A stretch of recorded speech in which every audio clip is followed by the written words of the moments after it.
हम्म।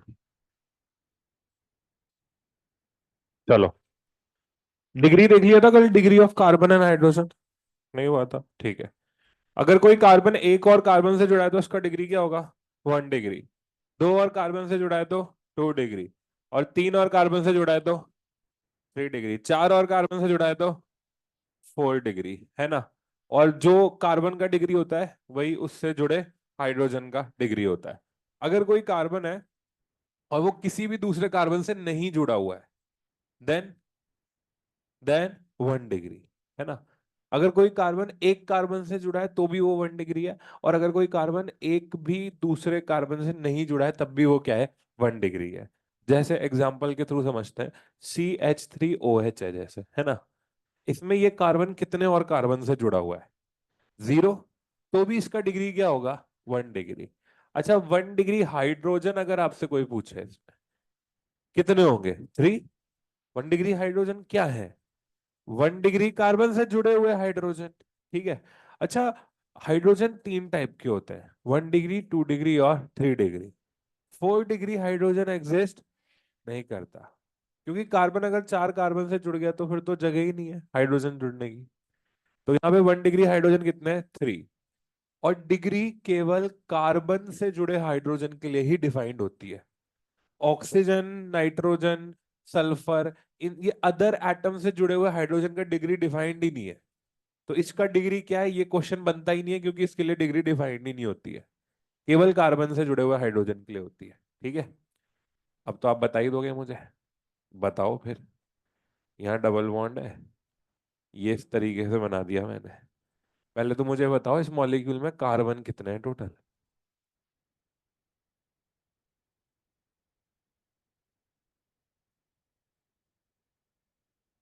7 या 8? 8 है ना टोटल। अब ये कार्बन कितने और कार्बन से घिरा हुआ है? एक। तो ये कितना डिग्री का है? ये कार्बन कितने कार्बन से घिरा हुआ है? 3। एक, दो और 3, तो 3 डिग्री। ये 1 डिग्री। ये वाला 2 डिग्री। ये वाला एक, दो, तीन, चार, तो कितने डिग्री? 4 डिग्री। ये वाला 1 डिग्री। ये 1 डिग्री। ये 1 डिग्री। हाइड्रोजन देखना बताया था ना कल। ये कार्बन से कितनी डंडी निकल रही है? तो बचे कितने? तो कितने हाइड्रोजन है? 3। यहाँ पे कितने हाइड्रोजन है? 0। चार डंडी निकल गई ना इधर। एक, दो, तीन, चार, पूरी हो गई वैलेंसी। इसमें कितने हाइड्रोजन है? 3 हाइड्रोजन। इस पे कितने है? एक हाइड्रोजन है। ठीक है। इस पे कितना है? 0। यहाँ पर 3 हाइड्रोजन, यहाँ पर 3, यहाँ पर 3। तो अगर आपसे पूछा जाए कि मॉलिक्यूल में 1 डिग्री हाइड्रोजन कितने हैं, गिनो जरा। 1 डिग्री हाइड्रोजन के लिए आपको 1 डिग्री कार्बन को देखना पड़ेगा, है ना? तो 3 इधर, 3 इधर, 3, 3 और 3, टोटल कितने हो गए? 15। अच्छा, 2 डिग्री हाइड्रोजन कितने हैं? 2 डिग्री हाइड्रोजन को देखने के लिए 2 डिग्री कार्बन को देखना पड़ेगा। तो 2 डिग्री कार्बन पे कितना हाइड्रोजन है? एक ही हाइड्रोजन है। और 3 डिग्री हाइड्रोजन कितना है? 3 डिग्री हाइड्रोजन हो गया अपना 0। ठीक है क्या? हम्म। अब इसमें बहुत ज्यादा तो मुझे लग रहा नहीं है कि करने की जरूरत है। आपसे मैं रैंडम ऐसे ही रोज पूछता रहूंगा, उसमें कोई दिक्कत नहीं है। बट अभी जो है आप तो मुझे इनका तो बता ही दो कम से कम। ठीक है। यहाँ पे ये मॉलिक्यूल है, इसका बताओ। ये कार्बन कितने डिग्री का है? 2 डिग्री। ये वाला 2 डिग्री। ये 2 डिग्री। ये 2 डिग्री। ये 2 डिग्री। ये एक, दो, तीन, 3 कार्बन से घिरा हुआ है ना? 3 डिग्री। ये एक ही, ये 2 डिग्री है, 1 डिग्री है? हाँ, एक ही कार्बन से घिरा है ना ये। हाँ, 1 डिग्री। इसका तो खैर करना ही नहीं। इसका क्या है?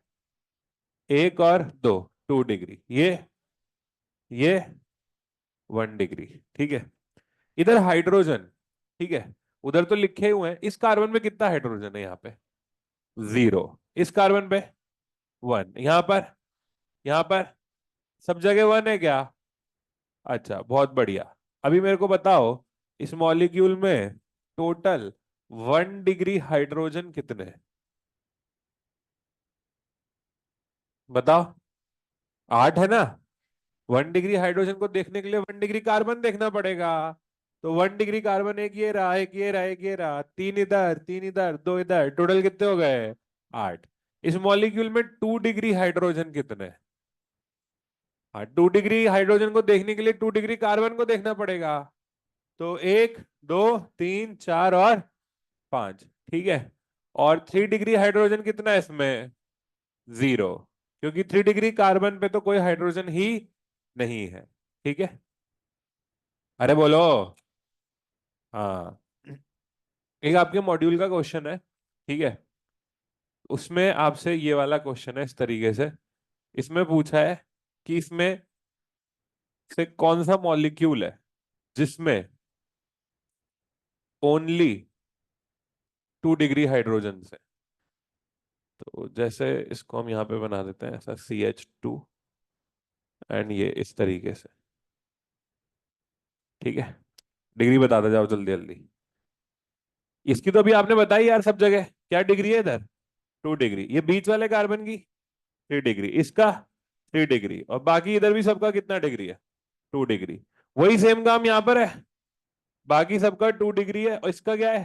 3 डिग्री। इसका 2 डिग्री, इसका 3 डिग्री, और बाकी सबका भी क्या है यहाँ पर? 2 डिग्री। तो इस मॉलिक्यूल में 3 डिग्री कार्बन पर कोई भी हाइड्रोजन प्रेजेंट नहीं है। तो क्या ये कह सकते हैं कि इस मॉलिक्यूल में जितने भी हाइड्रोजन है वो सब सेम डिग्री के? बोलो हाँ या ना। हाँ, तो सबका सेम डिग्री है, सबका डिग्री क्या है? 2 डिग्री। इस मॉलिक्यूल में जितने भी हाइड्रोजन है, बताओ, 2 डिग्री और 3 डिग्री है, क्या 3 डिग्री पे कोई हाइड्रोजन है क्या? नहीं है। तो यहां पे भी कह सकते हैं कि इस मॉलिक्यूल में भी जितने भी हाइड्रोजन है उन सबका डिग्री सेम है। ठीक है। ऐसे ही मैं आपसे पूछता हूं, बताइए, क्या इस मॉलिक्यूल में जितने भी हाइड्रोजन हैं, क्या सबका डिग्री सेम है क्या? बोलो। ये कार्बन का डिग्री क्या है? 1 डिग्री।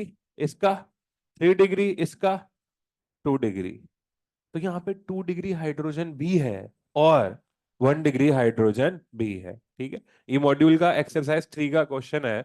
इसको आप, मैंने थोड़ा बहुत बता दिया है, तो वहां से करिएगा, ये क्वेश्चन वहां मिल जाएगा आपको।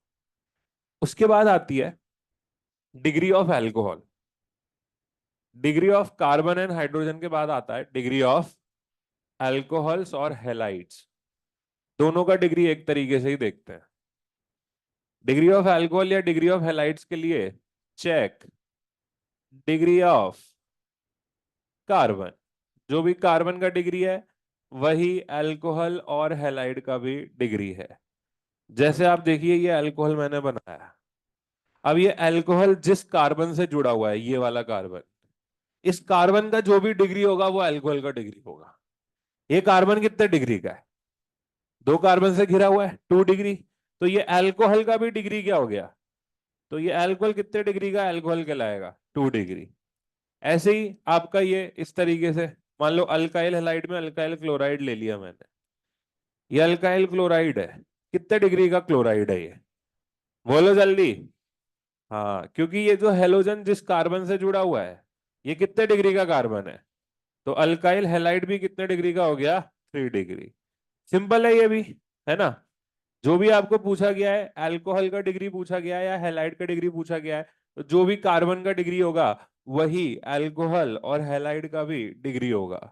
इसके बाद आते हैं degree of amines and amides. Amines and amides.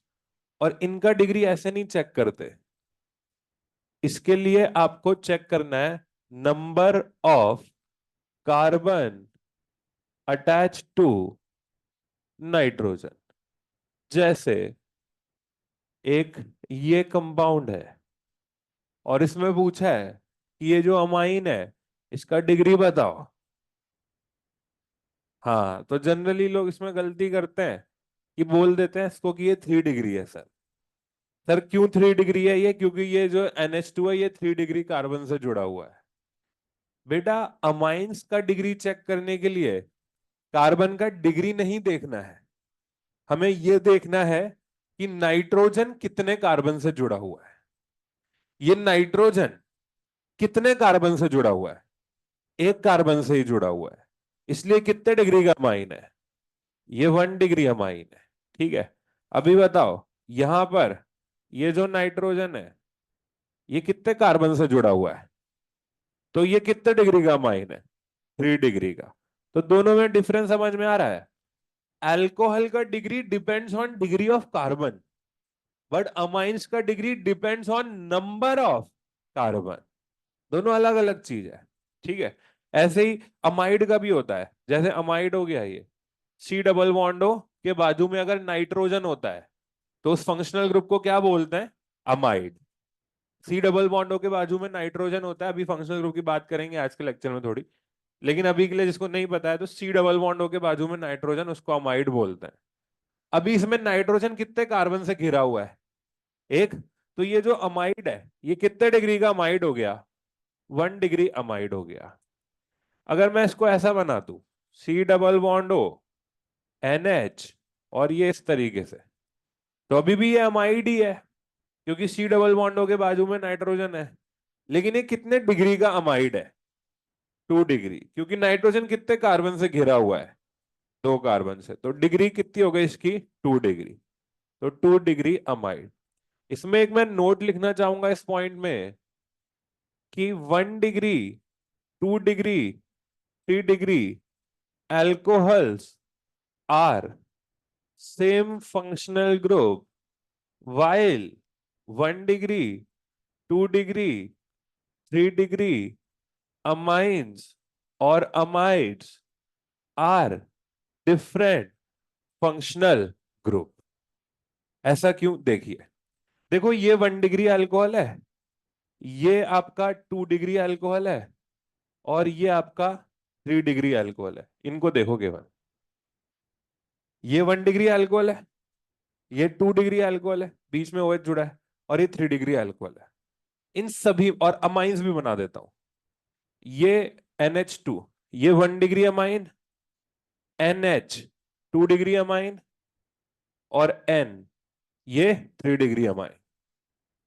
आप देख पा रहे हो 1 डिग्री, 2 डिग्री और 3 डिग्री अल्कोहल में सब में ग्रुप OH ही आ रहा है, तीनों में OH ही ग्रुप है। लेकिन जब हम 1 डिग्री, 2 डिग्री, 3 डिग्री अमाइन की बात कर रहे हैं तो 1 डिग्री अमाइन में ग्रुप आ रहा है NH2, 2 डिग्री अमाइन में ग्रुप आ रहा है NH, और 3 डिग्री अमाइन में ग्रुप आ रहा है N। क्या हाइड्रोजन का नंबर चेंज हो रहा है क्या? और हाइड्रोजन का नंबर चेंज होने से फंक्शनल ग्रुप चेंज होता है, ये हमने देखा भी हुआ है। जैसे एक फंक्शनल ग्रुप है OH और एक फंक्शनल ग्रुप है O, ये दोनों सेम थोड़े ना है। नंबर तो वैसे हाइड्रोजन का ही चेंज है इनमें, लेकिन ये दोनों फंक्शनल ग्रुप डिफरेंट है। ये ऊपर वाले का नाम होता है अल्कोहल और नीचे वाले का ईथर। एस्टर कौन बोल रहा है इसको? ये कौन सा फंक्शनल ग्रुप है? अल्कोहल, और नीचे वाला ईथर। तो आप देख पा रहे हो हाइड्रोजन का नंबर चेंज होने से फंक्शनल ग्रुप चेंज होता है। तो 1 डिग्री, 2 डिग्री, 3 डिग्री अमाइन में भी हाइड्रोजन का नंबर ही चेंज हो रहा है, और इसीलिए 1 degree, 2 degree and 3 degree amines are different functional groups, while 1 degree, 2 degree, 3 degree alcohols are same functional group, क्योंकि उनमें कुछ चेंज थोड़ा ना हो रहा है। इधर भी OH है, इधर भी OH है, और इधर भी OH है। बोलो, बात समझ में आई? अरे बोलो। ठीक है, छापो।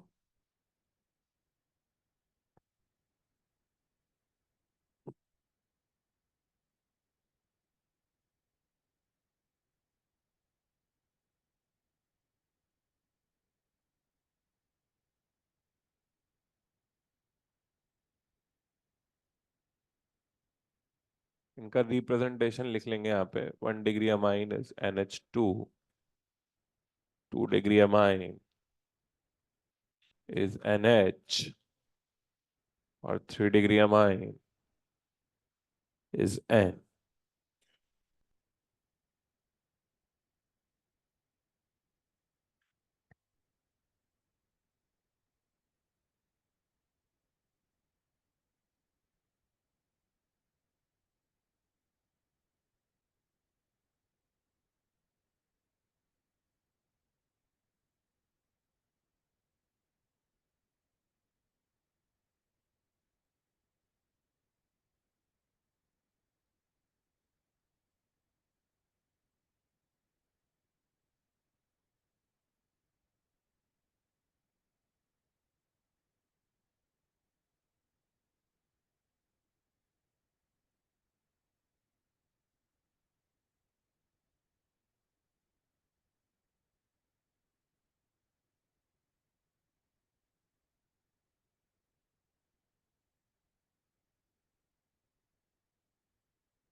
लिख लिया? जल्दी लिखो, 1 मिनट का टाइम है आपके पास। हम्म।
चलो, तो अब हम पढ़ेंगे classification of organic compound. Basic चीज हमने खत्म कर दी है, जो कि सिग्मा पाई बॉन्ड होता है, हाइब्रिडाइजेशन होता है, degree of carbon and hydrogen. ये 3 बेसिक चीज हैं। अब क्लासिफिकेशन आता है, क्लासिफिकेशन से भी क्वेश्चन आता है। 2 टाइप के क्लासिफिकेशन होते हैं। पहला स्ट्रक्चर के बेसिस पे। स्ट्रक्चर के बेसिस पे जब कार्बन कैटिनेशन शो करता है, तो वो लंबी चेन सीधी ओपन चेन बना के भी जुड़ सकता है और क्लोज चेन बना के भी जुड़ सकता है। तो स्ट्रक्चर के बेसिस पे 2 टाइप के कंपाउंड होते हैं, ओपन चेन और क्लोज चेन या साइक्लिक कंपाउंड। इसको असाइक्लिक भी बोलते हैं, उनको साइक्लिक भी बोलते हैं। ओपन चेन 2 टाइप के होते हैं आगे, सैचुरेटेड और अनसैचुरेटेड। अल्केन कैसा है? सैचुरेटेड। अल्कीन कैसा है? अनसैचुरेटेड। अल्काइन कैसा है? अनसैचुरेटेड। मैं एक स्टेटमेंट बोलता हूं, आप बताइए ट्रू या फॉल्स है, ठीक है? अगर किसी भी मॉलिक्यूल में डबल बॉन्ड आ गया तो वो अनसैचुरेटेड होगा। गलत। हर कोई डबल बॉन्ड आने से सैचुरेशन नहीं आता है। अब ये कहना बिल्कुल गलत है कि मॉलिक्यूल में डबल बॉन्ड आ गया तो वो अनसैचुरेटेड होगा, नहीं। इसका रेक्टिफाइड वर्जन ये है, ऐसा कहो कि अगर मॉलिक्यूल में सी डबल बॉन्ड सी आ गया तो वो अनसैचुरेटेड होगा। ऐसे ही अगर आपने कह दिया कि मॉलिक्यूल में ट्रिपल बॉन्ड आ गया तो वो अनसैचुरेटेड है, बिल्कुल गलत है ये बात। इसका रेक्टिफाइड वर्जन है, ऐसा कहो मॉलिक्यूल में अगर सी ट्रिपल बॉन्ड सी आ गया तो वो क्या होगा? अनसैचुरेटेड। इस पे क्वेश्चन भी आते हैं, अभी करेंगे। चलो question. C double bond C का एक और नाम होता है बेटा, क्या? हाँ, बहुत बढ़िया, क्या नाम है इसका? ऑलिफिनिक बॉन्ड। ठीक है। और सी ट्रिपल बॉन्ड सी का भी एक नाम होता है, एसिटाइलिनिक बॉन्ड। क्योंकि अल्कीन्स का पुराना नाम जो था ना, वो ओलिफिन्स था। क्या नाम था? ओलिफिन्स। तो ओलिफिन से ओलिफिनिक बॉन्ड। और अल्काइन का पुराना नाम क्या था? एसिटाइलिन्स। तो एसिटाइलिन से acetylenic bond. C single bond C का ऐसा कोई नाम नहीं है, लेकिन अल्केन्स का एक पुराना नाम होता था। अल्केन्स को क्या बोलते थे? पैराफिन्स। पैरा मतलब लेस, और एफिन्स मतलब एफिनिटी। तो वो कंपाउंड जिनकी लेस एफिनिटी हो। सर एफिनिटी मतलब रिएक्टिविटी। वो कंपाउंड जिनकी रिएक्टिविटी कम हो, जो इजीली रिएक्शन शो नहीं करते। तो अल्केन्स में होता भी है ऐसा। अल्केन्स में क्या है, इजीली रिएक्शंस होती नहीं है, हाई टेम्परेचर पर होती हैं। आपने होमोलाइटिक क्लीवेज देखा होगा, तो हाई टेम्परेचर पे रिएक्शंस होती हैं इसमें। तो इनकी रिएक्टिविटी, इनकी एफिनिटी कम होती है, इसलिए इनको पैराफिन्स बोला जाता था। इसका पुराना नाम पैराफिन था, इसका ओलिफिन्स था, इसका एसिटिलीन्स था। तो ओलिफिनिक बॉन्ड और एसिटाइलिनिक बॉन्ड। अब आते हैं हम क्लोज चेन की तरफ। तो क्लोज चेन में भी 2 कैटेगरी होती है, होमोसाइक्लिक और हेट्रोसाइक्लिक। अगर आपकी रिंग में सारे एटम कार्बन है तो वो क्या होगा? होमोसाइक्लिक। और अगर रिंग में कार्बन के अलावा एक भी अदर एटम आ गया तो वो हेट्रोसाइक्लिक। अच्छा, होमो और हेट्रो की भी आगे 2 कैटेगरी है। होमोसाइक्लिक की 2 कैटेगरी है, एलिसाइक्लिक और एरोमेटिक। और यही सेम हेट्रोसाइक्लिक भी, यही सेम 2 कैटेगरी है, एलिसाइक्लिक और एरोमेटिक। तो सर क्या होता है एलिसाइक्लिक और एरोमेटिक? देखो यार, ये डिफरेंशिएशन तो डिटेल में तो हम एरोमेटिक कंपाउंड जीओसी 1 में पढ़ते हैं। ये तो आपने पढ़ा भी होगा, हक्कल रूल्स वगैरह और बहुत सारी चीजें हैं, अलग अलग कंपाउंड है, तो डिटेल में तो अभी अपन वहां पढ़ेंगे, अभी तो वो टाइम नहीं आया है पढ़ने का। लेकिन अभी एक फर्जी सी डेफिनेशन में बता देता हूँ जिससे काम चल जाएगा। ठीक है? उसके लिए ये है, एलिसाइक्लिक की रिंग में, रिंग में एक भी sp3 कार्बन आ जाए, अगर रिंग में एक भी sp3 कार्बन आ जाए तो फिर वो क्या हो जाएगा? एलिसाइक्लिक। अदरवाइज क्या हो जाएगा? एरोमेटिक। ठीक है? इससे हम क्वेश्चन भी कर सकते हैं, तो क्वेश्चन करेंगे अब। देखिए, सबसे पहले तो मेरे को सैचुरेटेड अनसैचुरेटेड बता दो यार, एक बार क्लियर हो जाए वो दिमाग में। ठीक है? हाँ, नहीं वो क्वेश्चन बता रहा हूं मैं। जैसे ये कंपाउंड है, ये है, एक ये कंपाउंड है C triple bond N, and ये कंपाउंड है। ठीक है?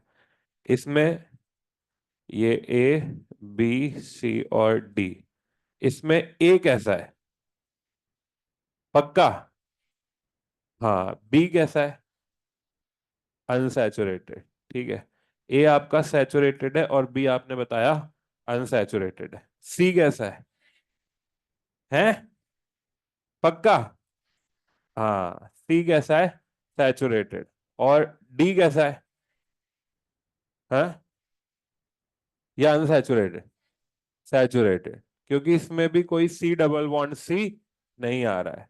अनसैचुरेटेड केवल तभी होता है जब C डबल बॉन्ड C आए।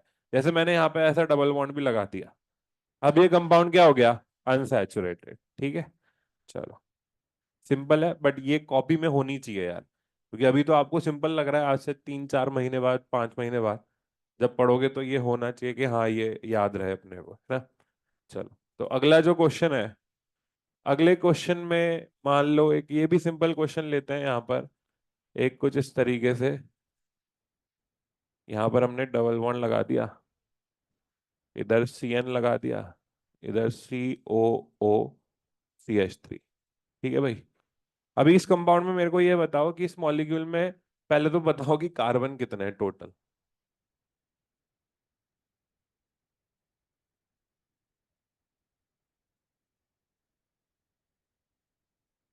पक्का 9 है? अच्छा, सबका 9 आ रहा है ना? ठीक है, चलो गिन लेते हैं एक बारी। 1, 2, 3, 4, 5, 6, 7, 8 और 9। बहुत बढ़िया, 9 कार्बन है। अच्छा, इस मॉलिक्यूल में डबल बॉन्ड कितने हैं? डबल बॉन्ड दो या तीन? डबल बॉन्ड इसमें कितने हैं? दो।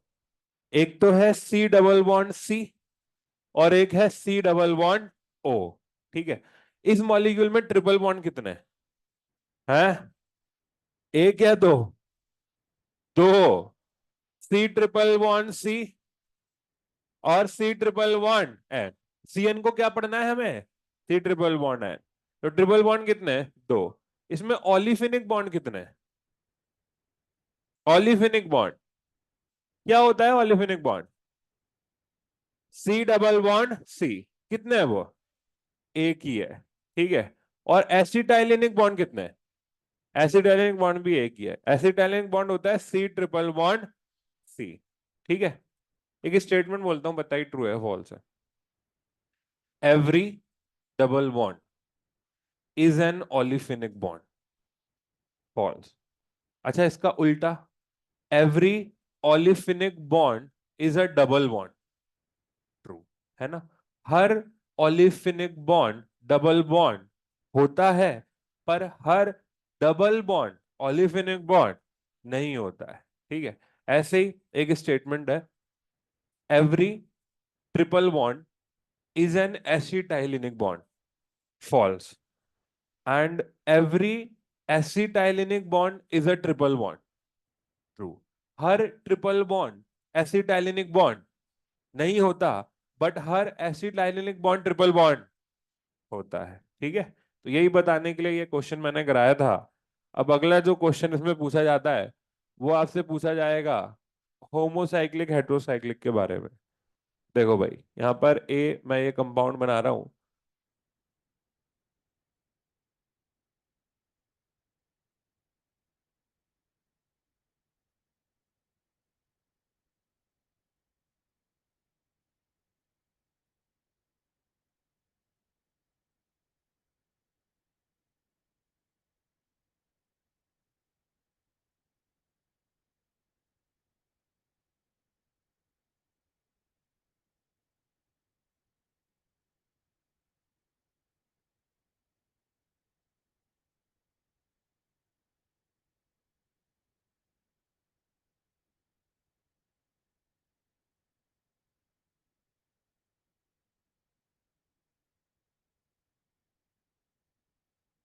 हम्म।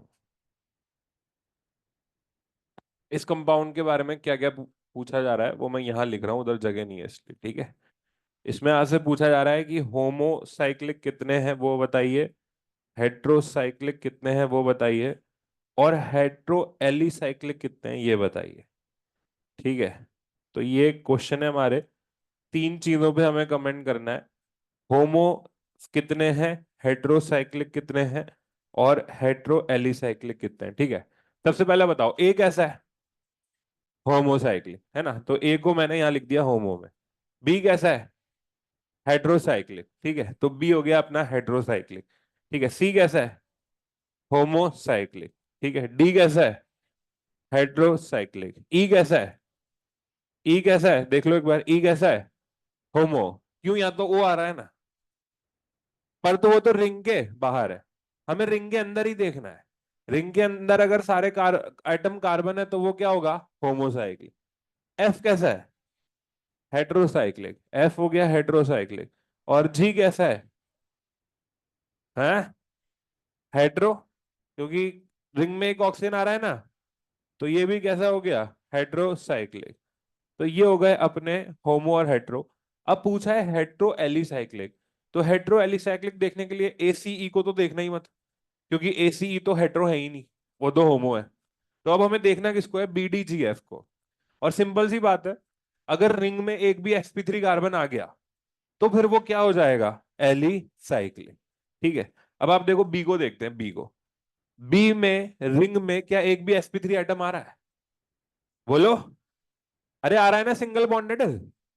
सिंगल बॉन्डेड कार्बन का हाइब्रिडाइजेशन क्या होता है, sp3 आ गया, मतलब ये एलिसाइक्लिक है या नहीं है। तो आपका हेट्रो एलिसाइक्लिक में आंसर आ गया एक तो बी, ठीक है।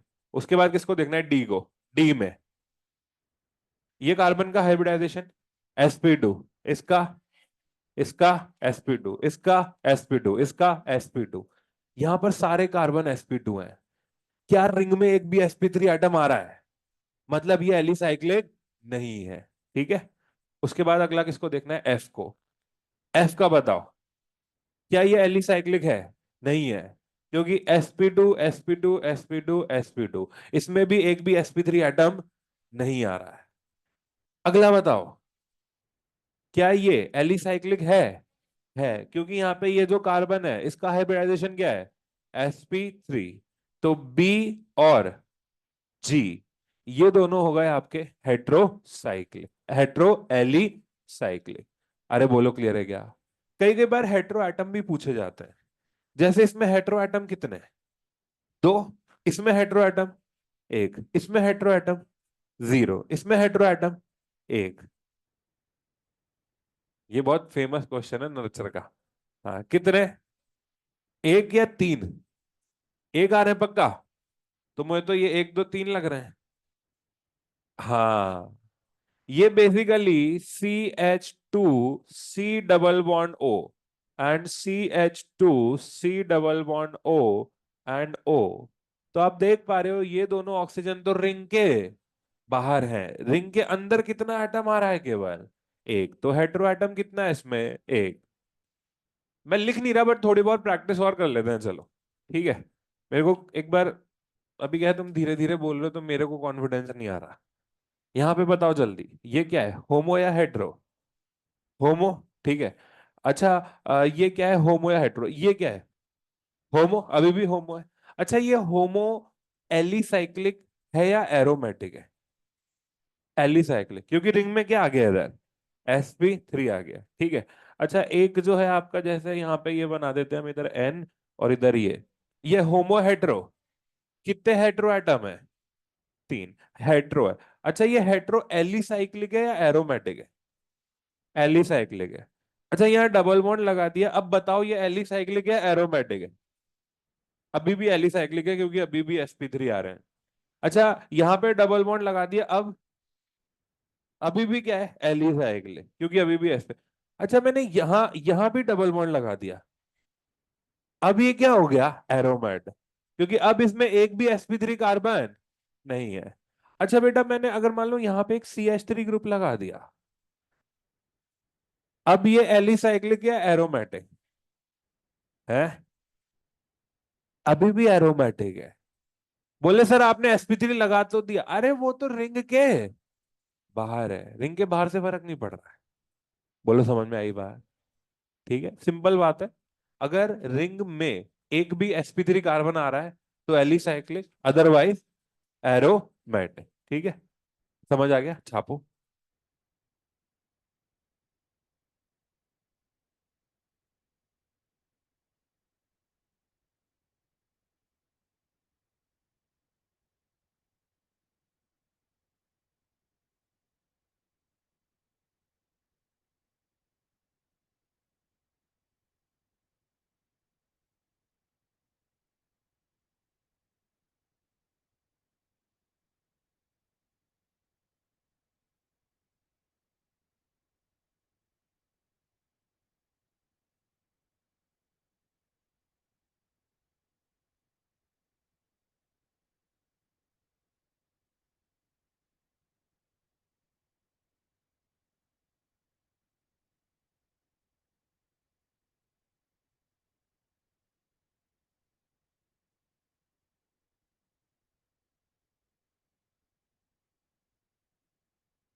चलो, तो अब अगला जो है हमारा क्लासिफिकेशन, वो है on the basis of functional group. पहला तो था on the basis of structure. अब वैरायटी ऑफ कंपाउंड्स होते हैं ऑर्गेनिक केमिस्ट्री में, और सबको क्लासिफाई करना है, मतलब सबकी बेटर स्टडी करनी है, तो उन कंपाउंड्स को एक साथ स्टडी कर लो जिनमें फंक्शनल ग्रुप सेम आ रहा है। सर ऐसा क्यों? फंक्शनल ग्रुप है क्या सर? फंक्शनल ग्रुप वो चीज है जो केमिकल रिएक्शंस के लिए जिम्मेदार है ना? हाँ, रिस्पॉन्सिबल है केमिकल रिएक्शंस के लिए। क्योंकि जैसे ही फंक्शनल ग्रुप चेंज होता है, केमिकल रिएक्शंस चेंज हो जाती हैं। एल्कोहल्स अलग टाइप की रिएक्शन शो करते हैं, जबकि एल्डिहाइड्स अलग टाइप की रिएक्शन शो करते हैं। तो एक्टिव पार्ट है मॉलिक्यूल का फंक्शनल ग्रुप, जो कि केमिकल रिएक्शंस के लिए रिस्पॉन्सिबल होता है। ठीक है। और हर वो कंपाउंड जिनमें सेम फंक्शनल ग्रुप है, उन सब कंपाउंड्स को एक सीरीज में रख दिया जाता है, जिससे उनकी बेटर स्टडी कर पाए, क्योंकि सबकी केमिकल प्रॉपर्टी सेम होने वाली है, क्योंकि सबकी केमिकल रिएक्शन सेम होने वाली है। उस सीरीज को कहते हैं होमोलोगस सीरीज। उस सीरीज को क्या कहते हैं? Homologous series. तो होमोलोगस सीरीज एक ऐसी सीरीज होती है जिसके जितने भी मेंबर्स होंगे, उन सब में फंक्शनल ग्रुप क्या होगा? सेम होगा। अब जैसे मान लो मिथाइल अल्कोहल है, इथाइल अल्कोहल है, प्रोपाइल अल्कोहल है, ब्यूटाइल अल्कोहल है, ये सब अल्कोहल सीरीज के मेंबर्स हैं। इन सब की जो केमिकल रिएक्शंस हैं, उनको अलग अलग स्टडी ना करना पड़े। मैंने बोला कि मिथाइल अल्कोहल सोडियम के साथ रिएक्शन करके हाइड्रोजन गैस बाहर निकालता है, मैंने ये बोला। तो ये अपने आप अंडरस्टूड हो गया कि इथाइल अल्कोहल भी सोडियम के साथ रिएक्ट करके हाइड्रोजन गैस बाहर निकालेगा। तो मुझे अलग से इथाइल अल्कोहल की केमिकल रिएक्शन ना पढ़नी पड़े, इसीलिए जितने भी सेम फंक्शनल ग्रुप वाले कंपाउंड होते हैं, उनको एक सीरीज में रख दिया जाता है, जिससे उनकी बेटर स्टडी कर पाए, और उस सीरीज को कहते हैं होमोलोगस सीरीज। इस सीरीज के सारे मेंबर में क्योंकि फंक्शनल ग्रुप सेम होता है, तो सारे मेंबर्स की केमिकल प्रॉपर्टीज सेम होती हैं। लेकिन इस सीरीज में हम कंपाउंड्स को मॉलिक्यूलर वेट के बढ़ते हुए ऑर्डर में रखते हैं। मतलब पहले रखा मिथाइल अल्कोहल, फिर इथाइल अल्कोहल, फिर प्रोपाइल, फिर ब्यूटाइल, पेंटाइल, ऐसे चलता जाएगा। तो इस सीरीज के जितने भी मेंबर्स हैं, उनका मॉलिक्यूलर वेट बढ़ रहा है या घट रहा है? और तुम तो ये बताओ, सेम है या डिफरेंट है? डिफरेंट है। मॉलिक्यूलर वेट क्या है? डिफरेंट। और मॉलिक्यूलर वेट डिफरेंट होने से कौन सी प्रॉपर्टी चेंज हो जाती है? Physical property. बॉइलिंग पॉइंट, जो कि एक फिजिकल प्रॉपर्टी है, वो डायरेक्टली प्रोपोर्शनल होता है मॉलिक्यूलर वेट के। तो कुल मिला के होमोलोगस सीरीज के जितने भी मेंबर्स हैं, उन सबकी फिजिकल प्रॉपर्टीज डिफरेंट होने वाली है, क्योंकि सबका मॉलिक्यूलर वेट डिफरेंट होने वाला है। बोलो, बात समझ में आ रही है? ठीक है। तो जो मेंबर्स होते हैं होमोलोगस सीरीज के कॉन्जिक्यूटिव, उनमें CH2 ग्रुप या 14 मॉलिक्यूलर वेट का डिफरेंस होता है। ठीक है। जैसे एग्जांपल के फॉर्म में बताता हूं, हमारे पास में CH3OH मिथाइल अल्कोहल, एग्जांपल लिख रहा हूं यहाँ पे, ये CH3CH2OH, देन इसके बाद में आएगा CH3CH2CH2OH, और ऐसे सो ऑन, ये चलता जाएगा। अब आप देख पा रहे हो, इन दोनों मेंबर्स को देखो केवल, इन दोनों मेंबर्स में मिथाइल इधर भी आ रहा है, मिथाइल इधर भी आ रहा है, OH इधर भी आ रहा है, OH इधर भी आ रहा है। डिफरेंस कितने का है? CH2 का। और CH2 को अगर मैं मॉलिक्यूलर मास की टर्म्स में बोलूं, तो कितना मॉलिक्यूलर मास है ये? 40। कॉन्जिक्यूटिव में होगा लेकिन ये, मतलब फर्स्ट और सेकंड में होगा, थर्ड और फोर्थ में होगा, सिक्स और सेवन में होगा। अभी आपसे पूछा जाए कि फर्स्ट और थर्ड मेंबर में कितने का डिफरेंस है? 28 का। कितने का डिफरेंस है? 28 का। ठीक है। या इसकी टर्म्स में बोले तो C2H4 का कितने का डिफरेंस है? C2H4 का। ठीक है। तो ये बात भी ध्यान रखनी है। और फंक्शनल ग्रुप के बारे में कुछ आइडिया है तुम्हें? मतलब फंक्शनल ग्रुप अगर मैं लिख दूं, तो तुम पहचान पाते हो कि कौन सा फंक्शनल ग्रुप है? चलो बताओ फिर। OH कौन सा फंक्शनल ग्रुप है?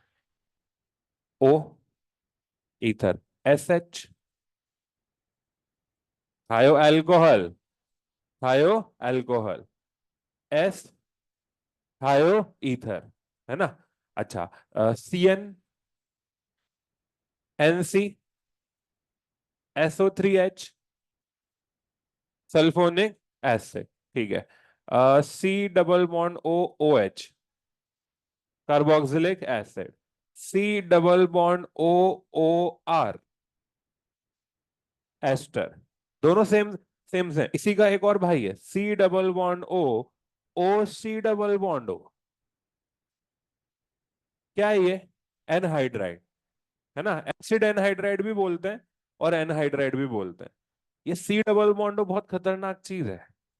जब भी ये आए तो इसके बाजू में जरूर देख लेना है कि कौन सा फंक्शनल ग्रुप है, बाजू में क्या जुड़ा है, उसको जरूर देखना है। C डबल बॉन्ड के बाजू में O और O के बाजू में H, carboxylic acid. C double bond के बाजू में O और O के बाजू में carbon, ester. C double bond के बाजू में O और O के बाजू में दोबारा से C डबल बॉन्ड, उसको बोलेंगे क्या? एनहाइड्राइड।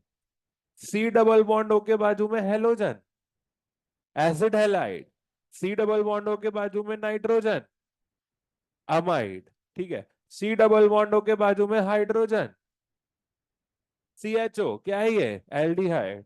अभी C डबल बॉन्ड के दोनों तरफ कार्बन, ये क्या है? कीटोन, है ना। अरे तुम्हें पता है या नहीं पता है? देखो पता है तो अच्छी बात है, नहीं पता है तो अभी नॉमेनक्लेचर में ये सारों के नाम हम बनाना सीखेंगे, तो वहां पे मैं लिखूंगा ही।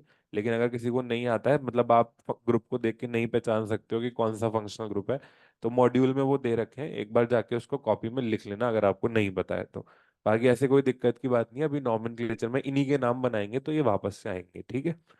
आप होमोलोगस सीरीज हेडिंग डाल लो और इसमें लिख लो जो मैंने अभी बातें बोली वो, ठीक है। अरे मैं बोल रहा हूँ बोल रहा हूँ, पहले हेडिंग तो डालो।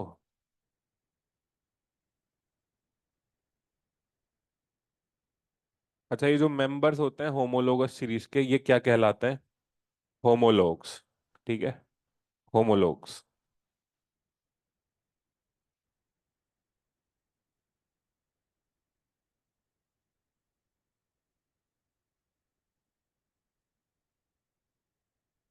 होमोलोग्स हैव, होमोलोगस सीरीज में लिख लो, पहले लिख लो उसके बाद एग्जांपल लिख लेना, है ना। Homologues have, homologues have same chemical properties, same chemical properties due to, due to presence of, presence of same functional group, due to presence of same functional group। अगली line, homologs have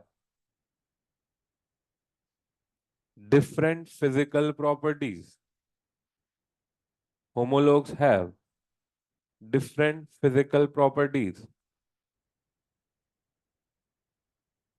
due to,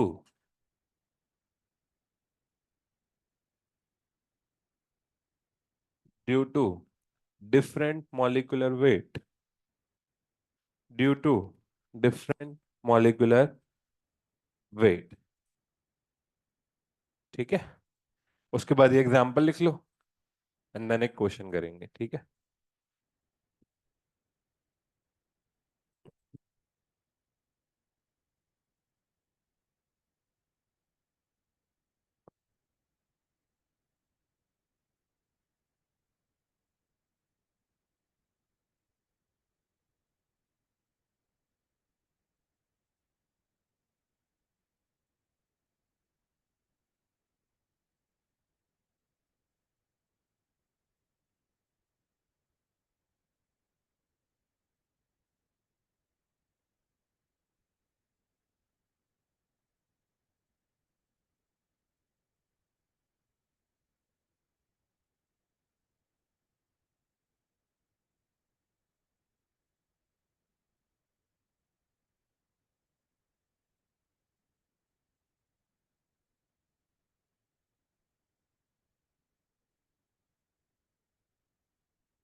चलो, question है which of the following are homologues. Approach बता देता हूं, फिर तुम ही बताओगे answer, ठीक है।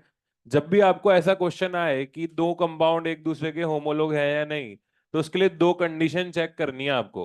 अगर ये दो कंडीशन मैच कर रही हैं, तो फिर वो दोनों कंपाउंड एक दूसरे के होमोलॉग्स होंगे ही होंगे। दोनों मैच करनी चाहिए, लेकिन ऐसा नहीं एक मैच कर गई तो हो गया। दोनों कंडीशन मैच करनी चाहिए। पहली कंडीशन है functional group must be same, and दूसरी कंडीशन है number of carbon must be different. मैं ये नहीं कह रहा एक ही कार्बन का डिफरेंट हो, डिफरेंट होने चाहिए बस। कितने भी हो सकते हैं बट डिफरेंट होने चाहिए, ठीक है। तो बताओ पहला वाला कंपाउंड एक दूसरे के होमोलॉग्स है या नहीं है? नहीं है, क्यों नहीं है? दोनों में फंक्शनल ग्रुप ही डिफरेंट है। दूसरा वाला एक दूसरे के होमोलॉग है या नहीं है? नहीं है, क्योंकि दोनों में फंक्शनल ग्रुप तो सेम है, लेकिन नंबर ऑफ कार्बन भी सेम है। एक दो तीन, एक दो तीन। नंबर ऑफ कार्बन क्या होने चाहिए थे? डिफरेंट, ठीक है। तो ये भी नहीं है। थर्ड वाला बताओ, दोनों में फंक्शनल ग्रुप सेम है। कौन सा फंक्शनल ग्रुप है ये? अमाइड। सी डबल बॉन्डो के बाजू में नाइट्रोजन है, क्या बोलेंगे उसको? अमाइड। और कार्बन इसमें कितने हैं? एक, दो, तीन। इसमें कितने हैं? एक, दो, तीन, चार। दोनों कंडीशन मैच कर रही है क्या? तो ये दोनों एक दूसरे के क्या हो गए? होमोलॉग्स। फोर्थ वाला नहीं है, क्यों नहीं है? दोनों में फंक्शनल ग्रुप ही डिफरेंट है। ये कितने डिग्री का माइन है? 1 डिग्री। और ये कितने डिग्री का माइन है? 2 डिग्री का, है ना। तो 1 degree 2 degree different functional group है, तो इसलिए ये दोनों होमोलॉग्स नहीं है।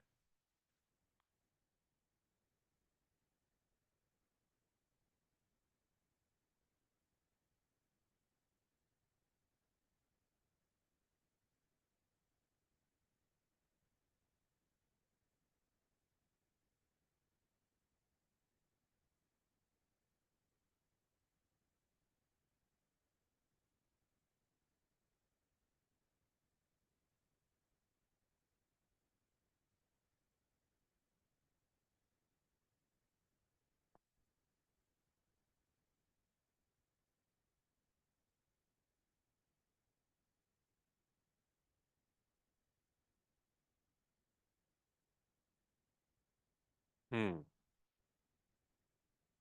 ठीक है, ये लिख लेना बाद में, अभी पहले सुन लो आप।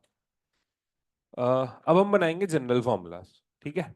जनरल फार्मूला से क्या क्वेश्चन आता है? जनरल फार्मूला से डायरेक्ट क्वेश्चन भी आ सकता है कि जनरल फार्मूला बताओ इस सीरीज का। या फिर ऐसे क्वेश्चन आते हैं कि आपको पूछ लिया जाएगा कि अल्कोहल सीरीज के थर्ड मेंबर में कितने कार्बन है। तो अल्कोहल सीरीज के थर्ड मेंबर में आप कार्बन बता सकते हो अगर आपको जनरल फार्मूला पता है तो, ठीक है। तो देखिए जनरल फार्मूला क्या होता है। जनरल फार्मूला इस तरीके से, एन की टर्म्स में एक फॉर्मूला लिख दिया जाता है जो एक सीरीज के सारे मेंबर्स को रिप्रेजेंट करता है। एक जनरल फॉर्मूला जो सीरीज के सारे मेंबर्स को रिप्रेजेंट करता है। आप एन की वैल्यू पुट करते जाओ और अलग अलग मेंबर्स आपको मिलते जाएंगे। एन की वैल्यू 1 से स्टार्ट हो ऐसा कोई जरूरी नहीं है। अलग अलग सीरीज के लिए एन की वैल्यू अलग अलग नंबर से स्टार्ट होती है। वो बात करेंगे अभी कैसे। सबसे पहले तो बनाना कैसे है। तो अल्केन का जनरल फॉर्मूला हमें याद रखना है। अल्केन का क्या होता है? CnH2n+2। ये याद ही रखना है, इसी से बनेंगे सारे। अब एक पाई बॉन्ड या एक रिंग अगर आपके मॉलिक्यूल में आ रही है, तो इस फॉर्मूला में से कितने हाइड्रोजन माइनस करेंगे? तो एक हेलोजन अगर आ रहा है तो एक हाइड्रोजन माइनस, एक नाइट्रोजन आ रहा है तो +1 हाइड्रोजन, और एक ऑक्सीजन आ रहा है तो नो चेंज। ऑक्सीजन में कुछ प्लस माइनस नहीं करना है। जैसे अल्कीन हो गया बेटा, अल्कीन, अल्कीन में क्या आता है?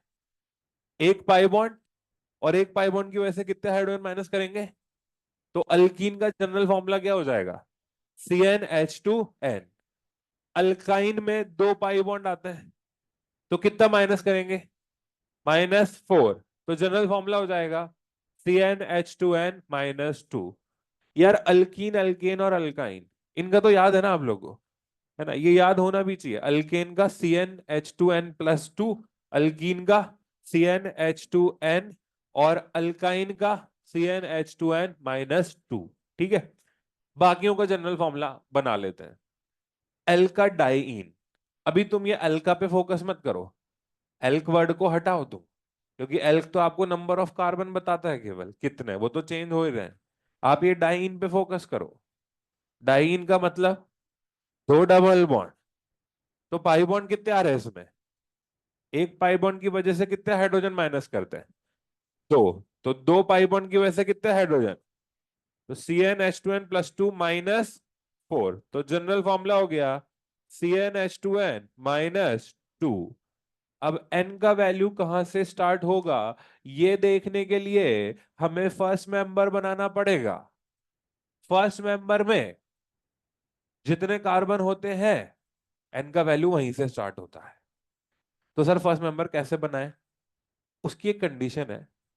फर्स्ट मेंबर में जो भी आपके ग्रुप है, जो भी पहचान है उस होमोलोगस सीरीज की, ये ब्लू पेन से मैंने सबकी पहचान लिख दी है। पहचान मतलब ये चीज तो आनी चाहिए फर्स्ट मेंबर में। तो जो भी आपकी पहचान है वो आनी चाहिए फर्स्ट मेंबर में, और number of carbon should be minimum. First member से हमारी एक ही डिमांड है, that number of carbon should be minimum, और ये ग्रुप आ जाए दोनों। तो डबल बॉन्ड बनाना है मुझे। तो डबल बॉन्ड बनाने के लिए मिनिमम कितने कार्बन लगते हैं? एक कार्बन से डबल बॉन्ड बनता है क्या? दो से बनता है। तो डबल बॉन्ड बना दिया मैंने, ये लो एक डबल बॉन्ड बना दिया। मुझे कितने डबल बॉन्ड बनाने हैं? तो इन्हीं के बीच घुसा दूं क्या दूसरा भी? ऐसा तो नहीं हो सकता। वो ऐसे बोले कोई कि नंबर ऑफ कार्बन तो सर मुझे मिनिमम ही रखना है, तो दूसरा डबल बॉन्ड भी यहाँ डाल दो। ये तो आपको बताया भी था, दो कार्बन के बीच में चार बॉन्ड का होना पॉसिबल ही नहीं है। तो क्या करें फिर? एक और कार्बन लगाओ और दोनों के बीच क्या लगा दो? Double bond. क्या इस तरीके का मॉलिक्यूल पॉसिबल है? बिल्कुल पॉसिबल है। कितने कार्बन है इसमें? तो एन का वैल्यू कहां से स्टार्ट होगा? 3 से। और आपसे अगर कोई पूछ ले कि एल्का डाइईन सीरीज के थर्ड मेंबर में कितने कार्बन होंगे, थर्ड मेंबर में कितने कार्बन होंगे? 5। फर्स्ट में कितने हैं? 3। तो सेकंड में 4 और थर्ड में 5 है ना। अगला एल्कीनाइन। E9 का मतलब है डबल भी आएगा और ट्रिपल भी आएगा। कितने पाई बॉन्ड है इसमें? 3 पाई बॉन्ड है टोटल, तो कितने हाइड्रोजन माइनस करेंगे? -6। तो CnH2n+2 - 6, जनरल फॉर्मूला बनेगा CnH2n-4। n का वैल्यू कहां से स्टार्ट होगा ये देखने के लिए फर्स्ट मेंबर बनाना पड़ेगा। फर्स्ट मेंबर में एक डबल बॉन्ड आ रहा है, लो भाई एक डबल बॉन्ड बना दिया। एक ट्रिपल बॉन्ड भी आ रहा है, तो लो एक ट्रिपल बॉन्ड बना दिया। क्या ये सही है क्या? क्यों सही नहीं है? बीच वाला कार्बन का तो सत्यानाश हो गया। कितनी वैलेंसी हो गई उसकी, जो कि होना पॉसिबल नहीं है। तो फिर क्या करें यहां पर? अब यहां पे हमें लगाना पड़ेगा सिंगल बॉन्ड। एक और कार्बन लगाएंगे और दोनों के बीच में लगा देंगे ट्रिपल बॉन्ड। अब तो वैलेंसी एक्सीड नहीं हो रही है ना। हाँ, डबल बॉन्ड भी आ गया, ट्रिपल बॉन्ड भी आ गया। कोई कहता है सर इसमें भी तो डबल बॉन्ड और ट्रिपल बॉन्ड आ रहा है, ऐसे कर दो ना। फर्स्ट मेंबर से मेरी डिमांड क्या है? Number of carbon should be minimum. ये सही है, this is also an alkenyne, but यहाँ पे नंबर ऑफ कार्बन मिनिमम नहीं है। ठीक है, तो एन का वैल्यू कहां से स्टार्ट होगा? 4 कार्बन है तो कहां से स्टार्ट होगा? 4 से। ठीक है, साइक्लोअल्केन। साइक्लोअल्केन की पहचान है एक रिंग। एक रिंग की वजह से कितने हाइड्रोजन माइनस करने हैं? 2। तो जनरल फॉर्मूला क्या हो जाएगा? CnH2n। और n की वैल्यू कहां से स्टार्ट होगी, इसके लिए हमें फर्स्ट मेंबर देखना पड़ेगा। रिंग बनाने के लिए क्या एक कार्बन से रिंग बना सकते हैं क्या? दो से बना सकते हैं क्या? कितने से बनती है?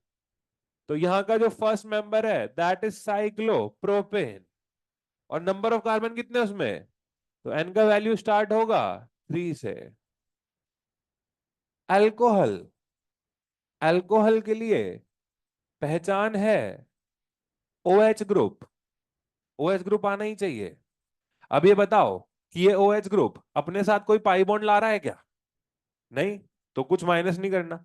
हेट्रो एटम में क्या ला रहा है अपने साथ ये? ऑक्सीजन। क्या ऑक्सीजन की वजह से कुछ करना है क्या? कुछ भी नहीं करना प्लस माइनस, लेकिन बाजू में लिखना पड़ता है। जो भी हेटेरो एटम आ रहा है, जैसे हाइड्रोजन कार्बन को नहीं, हाइड्रोजन कार्बन को ध्यान नहीं देना, जो भी बाजू में हेटेरो एटम आ रहा है, ऑक्सीजन आ रहा है, उसको बाजू में लिखना पड़ेगा। तो जनरल फॉर्मूला क्या बनेगा? CnH2n+2O। फर्स्ट मेंबर बनाते हैं, फर्स्ट मेंबर में ये ग्रुप तो आना ही चाहिए, लगा दिया। अभी मिनिमम कार्बन रखने हैं, तो कितना कार्बन जोड़ो उधर? एक। बोले सर मिनिमम कार्बन तो 0 होता है, कार्बन हो ही ना हाइड्रोजन हो, तो हाइड्रोजन जोड़ दो। अबे हाइड्रोजन जोड़ दिया तो ये क्या बन जाएगा? वाटर। H2 हो गया ना ये, तो फिर अल्कोहल थोड़ा ना रहा। तो मिनिमम कार्बन कितना है यहाँ पर? 1। ठीक है, आप अभी हंस रहे हो, लेकिन ऐसा होता है। अभी आगे जो हम फंक्शनल ग्रुप बनाने वाले हैं, जिनके जनरल फॉर्मूला, उसमें हम मिनिमम कार्बन मतलब 0 जोड़ेंगे, कार्बन जोड़ेंगे नहीं, हाइड्रोजन जोड़ेंगे। वो कब होगा? हाँ, जिसमें ऑलरेडी कार्बन होगा पहले से, उसमें ऐसा होता है। तो वो अभी बात की बात है, उसके बारे में बाद में बात करेंगे। कितना कार्बन जोड़ू यहाँ पर? एक। तो एन का वैल्यू कहां से स्टार्ट होगा? 1 से। ठीक है, अब आता है अल्कोहल का भाई, ईथर। ईथर अपने साथ कितने पाई बॉन्ड ला रहा है? ऑक्सीजन ला रहा है, कुछ भी प्लस माइनस करने की जरूरत, लेकिन बाजू में आपके हेटेरो एटम को लिखना पड़ेगा। तो इसका भी जनरल फॉर्मूला क्या हो गया? CnH2n+2O। इसका फर्स्ट मेंबर बनाते हैं, तो फर्स्ट मेंबर में ये ग्रुप तो आएगा ही आएगा। और यहां पे दोनों तरफ क्या जुड़ा होना कंपलसरी है? हाँ, ईथर डिफाइंड इस तरीके से कि दोनों तरफ कार्बन जोड़ना ही पड़ेगा। अगर एक भी तरफ तुमने हाइड्रोजन जोड़ दिया, तो फिर तो वो OH हो गया, और क्या बन गया? अल्कोहल। तो यहाँ पे दोनों तरफ कार्बन जोड़ना ही है, और मुझे क्योंकि नंबर ऑफ कार्बन मिनिमम रखने हैं, इसलिए दोनों तरफ कितना कितना कार्बन? हाँ, दो, मतलब एक एक कार्बन ऑन ईच साइड। तो यहाँ पर एक कार्बन इधर और एक कार्बन इधर, और टोटल एन का वैल्यू कहां से स्टार्ट हो रहा है? 2 से। ये छाप लिया क्या तुमने बीच वाला? है? ठीक है, ऊपर का तो हटा ही देता हूं। देखो, अब मैं एक नोट लिखूंगा, क्योंकि मैं कार्बन कंटेनिंग फंक्शनल ग्रुप की बात करने वाला हूं। अगर कोई फंक्शनल ग्रुप अपने साथ पहले से कार्बन ला रहा है, तो फर्स्ट मेंबर बनाने के लिए एक्स्ट्रा कार्बन जोड़ने की जरूरत नहीं है। Except, except, except. अरे पागल लड़की, एक्सेप्ट कीटोन। ठीक है, कीटोन में जोड़ना, कीटोन भी अपने साथ पहले से कार्बन लाता है, लेकिन कीटोन में एक्स्ट्रा कार्बन जोड़ना पड़ेगा। अब देखो यहाँ पे, पहले तो समझ लो इसको है। देखो, मैं एक बना के दिखा देता हूँ, उससे आपको ना क्लियर हो जाएंगी चीजें। तो यहाँ पे मैं 6 बना रहा हूँ कार्बोक्सिलिक एसिड का, कार्बोक्सिलिक एसिड। और कार्बोक्सिलिक एसिड की जो पहचान है, वो क्या है? C double bond O, OH, ये पहचान है कार्बोक्सिलिक एसिड की। ये ग्रुप तो आएगा ही आएगा। तो ऐसा करते हैं, पहले तो जनरल फॉर्मूला बना लेते हैं। ये जो कार्बोक्सिलिक एसिड है, ये अपने साथ कितने पाई बॉन्ड ला रहा है? हैं? एक। तो एक पाई बॉन्ड की वजह से इसमें से -2। और हेट्रो एटम में क्या ला रहा है ये? लेकिन ऑक्सीजन की वजह से कुछ भी प्लस माइनस नहीं करना है। कितने ऑक्सीजन ला रहा है? तो बाजू में लिखना तो पड़ेगा। तो O2, और जनरल फॉर्मूला क्या बन गया? CnH2nO2। एन का वैल्यू कहां से स्टार्ट होगा ये देखने के लिए मैं फर्स्ट मेंबर बनाऊंगा यहाँ पे। और फर्स्ट मेंबर में COOH, ये ग्रुप तो आएगा ही आएगा। अब जो फ्री वैलेंसी थी, जैसे यहाँ अल्कोहल था, तो फ्री वैलेंसी पे हमने कार्बन जोड़ा था, लेकिन इधर फ्री वैलेंसी पे हम कार्बन नहीं जोड़ेंगे, क्योंकि ये फंक्शनल ग्रुप पहले से अपने साथ क्या ला रहा है? कार्बन ला रहा है। तो अब फर्स्ट मेंबर बनाने के लिए एक्स्ट्रा कार्बन जोड़ने की जरूरत यहाँ पे क्या जोड़ेंगे? हाइड्रोजन। तो आपके मन में अगर ये डाउट है कि सर हाइड्रोजन जोड़ने से ये कार्बोक्सिलिक एसिड ही रहेगा या कुछ और बन जाएगा? अरे कार्बोक्सिलिक एसिड ही है, इसका नाम क्या है? Formic acid. एसिड ही है वो। लेकिन अल्कोहल में ऐसा नहीं होता। अभी अल्कोहल में अगर आप इधर एच जोड़ देते तो वो अल्कोहल नहीं रहता, वो क्या बन जाता? वाटर। बट कार्बोक्सिलिक एसिड में ऐसा नहीं है, वो कार्बोक्सिलिक एसिड ही रहेगा। तो इसीलिए एन का वैल्यू, कितने कार्बन है इसमें? तो कहां से स्टार्ट होगा? वन से। बोलो बात समझ में आई? ये मेन बात है। अगर कोई जैसे तुम बताओ मुझे, अमाइड है, अमाइड, इसका जनरल फॉर्मूला बनाते हैं पहले तो। चलो मैं लिख देता हूं CnH2n+2। अमाइड अपने साथ कितने पाई बॉन्ड ला रहा है? एक। तो कितने हाइड्रोजन माइनस? -2। ऑक्सीजन की वजह से कुछ नहीं, नाइट्रोजन की वजह से +1। और बाजू में लिखना पड़ेगा N और O। ON लिख दो, उससे फर्क नहीं पड़ेगा। NO लिख दिया मैंने। +2 - 2 कैंसिल, जनरल फॉर्मूला हो गया CnH2n+1 NO। अब N का वैल्यू कहां से स्टार्ट होगा? इसके लिए फर्स्ट मेंबर बनाना पड़ेगा, और फर्स्ट मेंबर में ये ग्रुप तो आएगा ही आएगा। अभी मुझे बताओ कि इस फ्री वैलेंसी पे क्या जोड़ू? क्या जोड़ू? हाइड्रोजन। क्योंकि ये अपने साथ पहले से क्या ला रहा है, तो अब एक्स्ट्रा कार्बन जोड़ने की जरूरत नहीं है। और टोटल कार्बन कितने हो गए इसमें? तो एन का वैल्यू कहां से स्टार्ट होगा? वन से। बोलो क्लियर है? ठीक है, छापो। हाँ जी। 1 मिनट रुक जा बेटा। हाँ बताओ, क्या बोल रहे हो? हम्म। हम्म। क्योंकि एन आ रहा था ना उसमें, C double bond O NH2 था ना वो। तो हेट्रो एटम में ऑक्सीजन और नाइट्रोजन दोनों आ रहे हैं ना, तो इसलिए NO लिखा था। हाँ जी। टेट्राहेड्रल का रिप्रेजेंटेशन है वेज डैश। टेट्राहेड्रल शेप को रिप्रेजेंट करने के अलग अलग तरीके होते हैं, जिसमें Fischer projection, Newman projection, sawhorse projection, wedge dash projection होते हैं। तो वेज डैश टेट्राहेड्रल शेप को रिप्रेजेंट करने का एक तरीका है out of those 4 methods.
Hmm.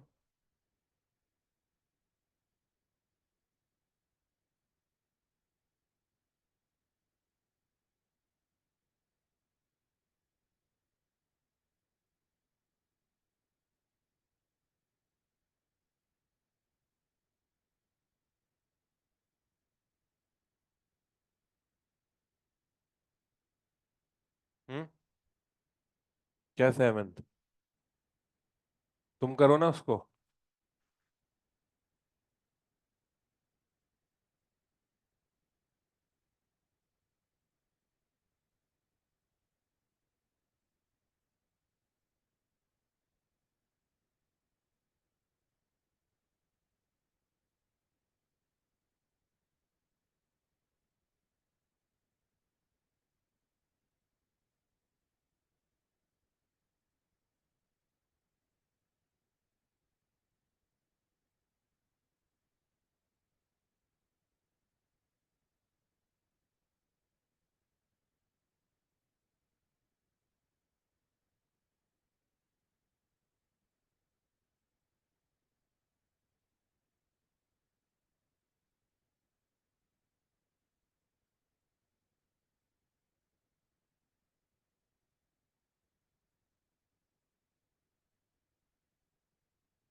हम्म।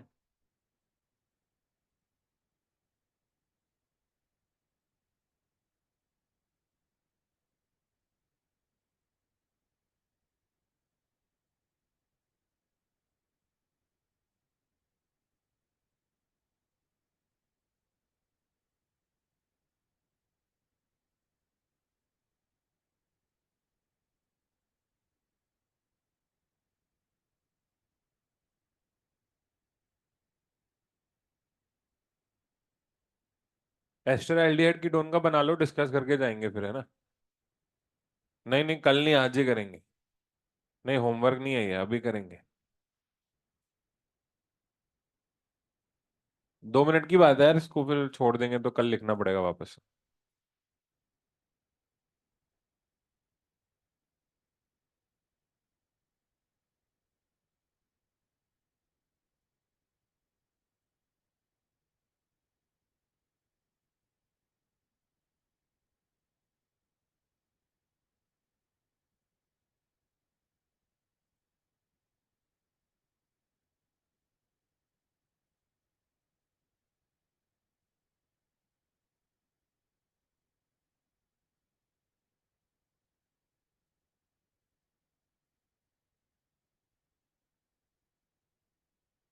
चलो, बनाते हैं।